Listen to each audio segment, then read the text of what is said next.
देखो क्या है, हाउ फोर्स अफेक्ट मोशन, यानी कि मोशन किस तरीके से अफेक्ट करता है, फोर्स कैसे मोशन को अफेक्ट करता है। देखो अभी मैंने क्या बोला था, ऐसे कर रहा था, मतलब मोशन को समझ रहा है, क्या कर रहा है, मोशन को समझ रहा था, ठीक है। तो मोशन क्या होता है, गति, और फोर्स क्या होता है, जो ताकत होती है उससे बोलते हैं, ठीक है। यहाँ से देखो गति पर बलों का प्रभाव पड़ेंगे, तो आगे देखते हैं। In chapter 4 you learn to describe the motion of an object in term of its position, यानी कि हमने चैप्टर 4 में पहले ही पढ़ लिया है कि जब ना कोई ऑब्जेक्ट होता है तो उसमें मोशन कब आता है, जब उसे क्या मिलती है, थोड़ा सा फोर्स लगता है, क्या लगता है, फोर्स।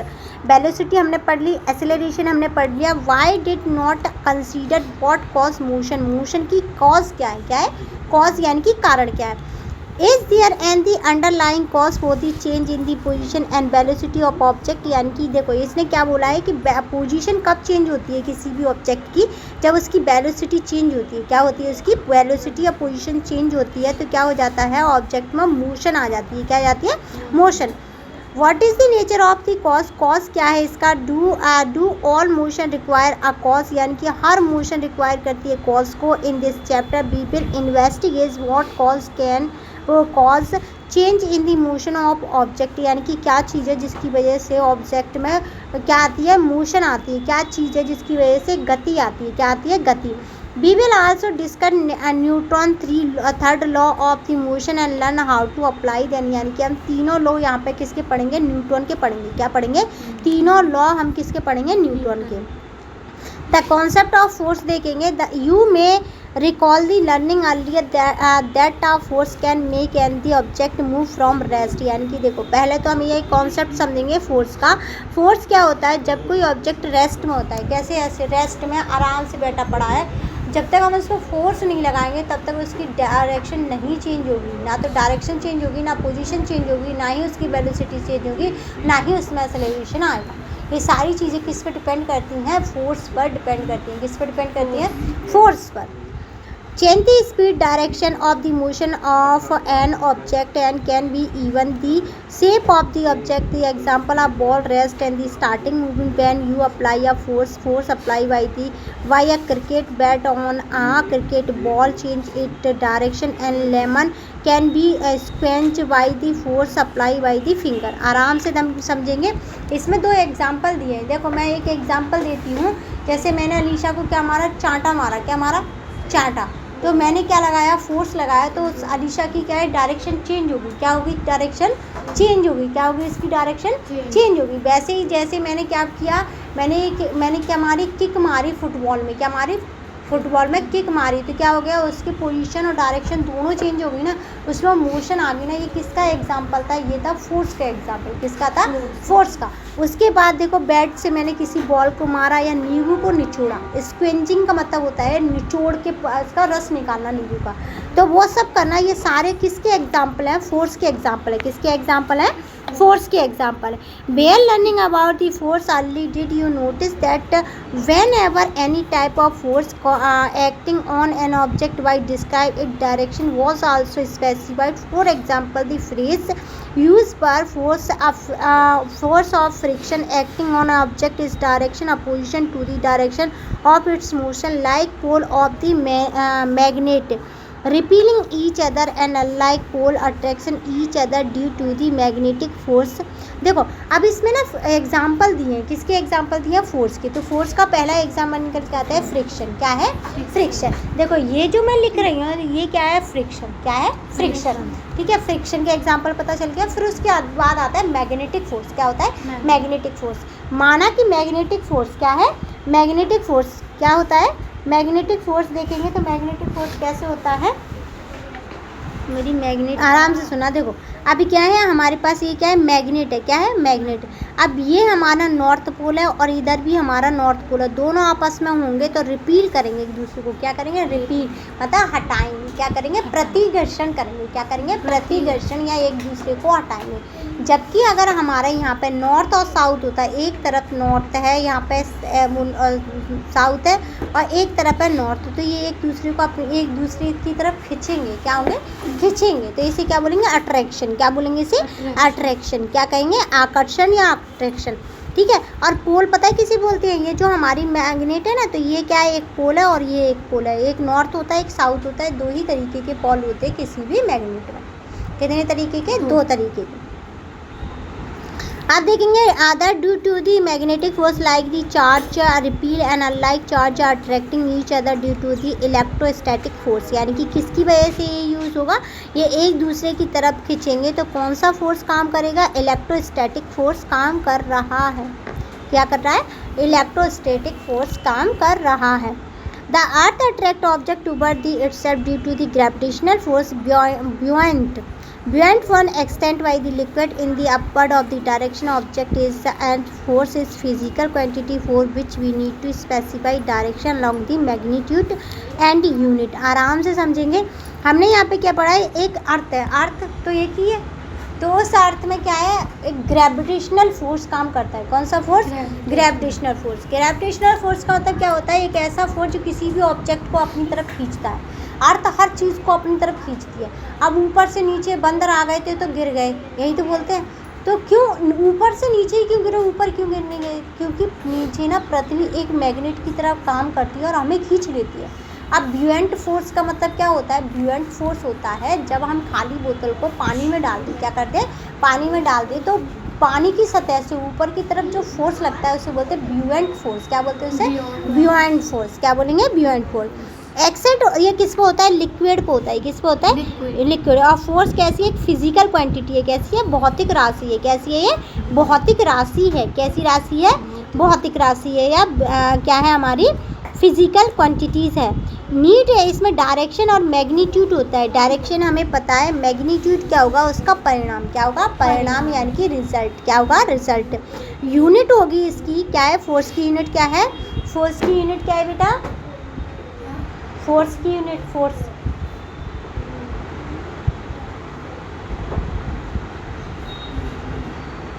पास्कल। पी था ना, पी सी तो लिख रहे थे, पी ए था ना, तो पास्कल ही तो हुई, ठीक है, पास्कल है। फिजिकल क्वांटिटी जैसे पोजीशन, डिस्प्लेसमेंट, वेलोसिटी और एक्सेलरेशन, ये सारी चीज़ें किसी भी एक ऑब्जेक्ट में हो सकती हैं। क्यों हो सकती है, क्योंकि इस पर फोर्स अप्लाई हो रहा है। क्या हो रहा है, फोर्स अप्लाई हो रहा है। देखो, अच्छा देखो यहाँ पे लिखा है ऐसा ही unit of force in newton. क्या है, न्यूटन। क्या है, इधर क्या निकल के आया है, न्यूटन निकल के आया है। और मैंने क्या बताया था, पास्कल इसकी है, वो क्या बताई थी, यूनिट बताई थी। ऐसा ही यूनिट क्या है, इसकी न्यूट्रॉन है और इसी को शायद पास्कल कहेंगे। इस चीज़ को भी देखते हैं, कंफर्म करते हैं, ठीक है। The magnitude of the force expresses the strength, यानी कि ये क्या है, मैग्नीट्यूड क्या दिखाता है, ताकत दिखाता है कि फोर्स कितनी ताकत से अप्लाई हो रहा है। इफ एदर द मैग्नीट्यूड और डायरेक्शन और the both of the force apply N object the effect of change of the, जितना ज़्यादा मैग्नीट्यूड होगा उतनी ज़्यादा तेज़ी से वो चलेगी। क्या चलेगी, किसी कोई भी ऑब्जेक्ट चलेगा। क्या होगा, कोई भी ऑब्जेक्ट उतनी ज़्यादा दूर से चलेगा। अब देखो, how can be the measure the magnitude of the force, force का मैग्नीट्यूड कैसे मेजर करेंगे। Do you remember using a spring balance early to measure weight of object, यानी कि पहली बार हम क्या देखेंगे, स्प्रिंग बैलेंस का एग्जांपल देखेंगे। Do you also remember that we weight of object is the gravitational force, यानी कि एक ऑब्जेक्ट पे क्या लगता है, ग्रेविटेशनल फोर्स लगता है किसी भी वेट पे। Which is the earth pull the object, अर्थ अपनी तरफ हर ऑब्जेक्ट को खींचती है। Spring balance can be use to measure not just the weight of an object, the magnitude of the force is generally, यानी कि मैग्नीट्यूड क्या होता है, देखो किसी भी ऑब्जेक्ट को अर्थ ने अपनी तरफ खींचा तो उसका मैग्नीट्यूड होता है। क्या होता है उसका मैग्नीट्यूड।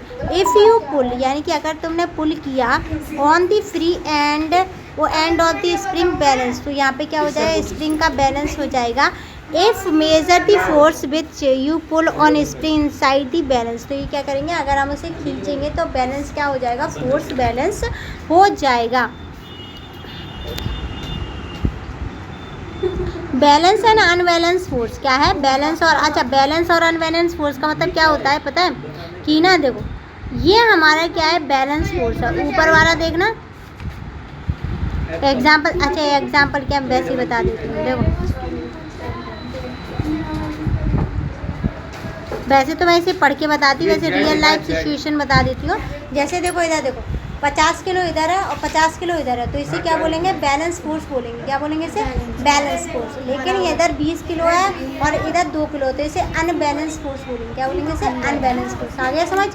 आप देखेंगे in the real life situation seldom exist where only one force act on the object. Usually there is the more one force acting on the object. For example, when you are pushing a box placed on a surface, then apart from the force with which you are pushing it, the force of friction is also acting on the box is the direction opposite to the motion. यानी कि एक friction force का example ले लें, जैसे कि हमने क्या लिया है, फ्रिक्शन फोर्स का एग्जांपल क्या है, ये वाला ये जो चल रहा है, ये क्या ले लिया हमने, एग्जांपल ले लिया फ्रिक्शन फोर्स का।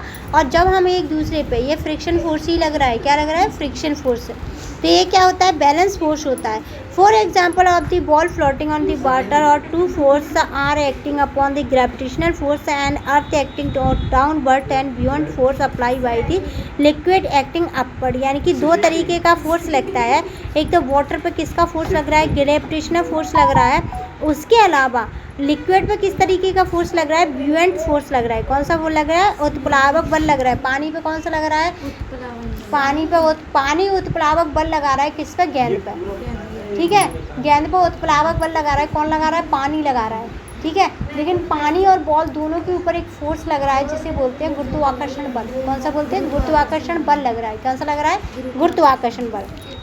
In such case, what is the effect of force when the more or one object acting on an object as the rest or in motion? Have you ever played in the game of the tug of war where two team pull at the rope in opposite direction? If the team pull the rope with the force, the force does not move.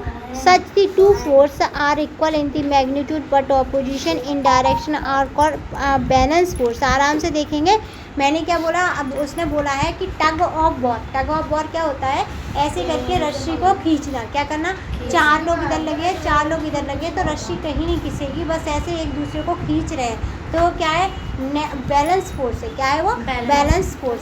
Unbalance force क्या होगा, जब एक तरफ 10 लोग लगे और एक तरफ केवल 2 लोग लगे, तो उसे बोलेंगे अनबैलेंस फोर्स। क्या बोलेंगे उसे, unbalance force. However, if one team pull the harder is apply of a force of larger magnitude, the force are no longer a balance and the rope move in the direction of the large force. The rope does not move if the force apply on are balanced, but move if the force are unbalanced.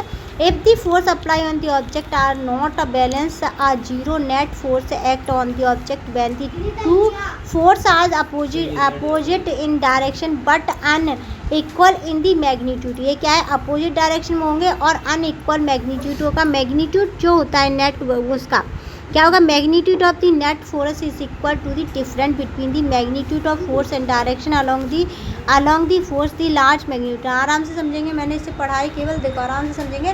देखो जहाँ पे पहले case में देखेंगे, balance वाले में magnitude same होगा। क्या होगा, मैग्नीट्यूड सेम। लेकिन दूसरे में क्या होगा, एक तरफ मैग्नीट्यूड ज़्यादा होगा, एक तरफ मैग्नीट्यूड कम होगा, तभी तो वो अनबैलेंस फोर्स होगा। क्या होगा, तभी तो वो अनबैलेंस फोर्स होता है। समझ आ गया मैग्नीट्यूड का किस्सा, समझ आ गया वेट का किस्सा, समझ खींचने में ज़्यादा लोग जिस तरफ होंगे वहाँ पे क्या होगा, मैग्नीट्यूड ज़्यादा होगा। क्या होगा, वहाँ पे मैग्नीट्यूड ज़्यादा होगा।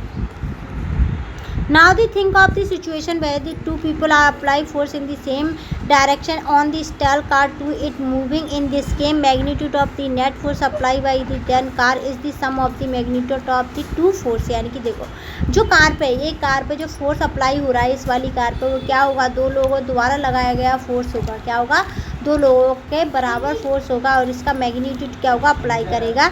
The direction on net force is the same direction as the two individual force. यानी कि सेम डायरेक्शन में 2 फोर्स लग रहे हैं। क्या लग रहे हैं, सेम डायरेक्शन। अब एग्जांपल देखना, पहला एग्जांपल क्या है हमारे पास, देखो 10 और 6 NN लग रहा है, NN लग रहा है। क्या होगा, 10 न्यूटन 6 न्यूटन, तो क्या होगा, ये हमारा अनबैलेंस फोर्स होगा। क्या होगा, अनबैलेंस फोर्स। आप देखो 10 और 6 लग रहा है, क्या होगा, हमारा अनबैलेंस फोर्स। 6 और 10 लग रहा है, क्या होगा, अनबैलेंस फोर्स। क्या होगा, अनबैलेंस फोर्स। अब देखो यहाँ पे नेट फोर्स निकालेंगे तो 10 6 और क्या हो जाएगा, 16 acting toward the right side जाएगा। किधर जाएगा, राइट साइड जाएगा। अब 10 में से 6 को माइनस करेंगे तो किधर जाएगा, राइट साइड ही जाएगा। और उसके अलावा 10 में से 6 को माइनस करेंगे तो क्या आएगा, 4 एन आएगा, एक्टिंग करेगा लेफ्ट साइड की तरह, किधर करेगा, लेफ्ट साइड की तरफ जाएगा, किधर की साइड जाएगा, लेफ्ट साइड की तरफ। इसमें एग्जांपल दिए हैं, the force of the friction often overlooked but always present, यानी कि क्या है, अब देखना क्या है, Newton first law of the motion describe the motion of object absence of the net force, यानी कि जो किसका, न्यूटन का फर्स्ट लॉ होता है ना, उसमें ना नेट फोर्स एब्सेंस होता है, यानी कि नेट फोर्स ही नहीं होता, क्या नहीं होता, नेट फोर्स नहीं होता। It is natural to ask what happen to the motion of the object when there is a net force acting upon it, Newton second law of the motion address this issue, यानी कि second जो बताता है हमें, वो second क्या बताता है हमें, सेकेंड लॉ बताता है कि नेट फोर्स होता है, क्या बताता है, नेट फोर्स होता है, जबकि फर्स्ट लॉ कहता है कि इसमें नेट फोर्स नहीं होता। सेकेंड लॉ को पढ़ेंगे हम। देखो, you know that the force can be set N object in the motion, ये क्या होता है, पूरा फोर्स क्या होता है, पूरा सेट होता है किसी के भी मोशन के लिए। It to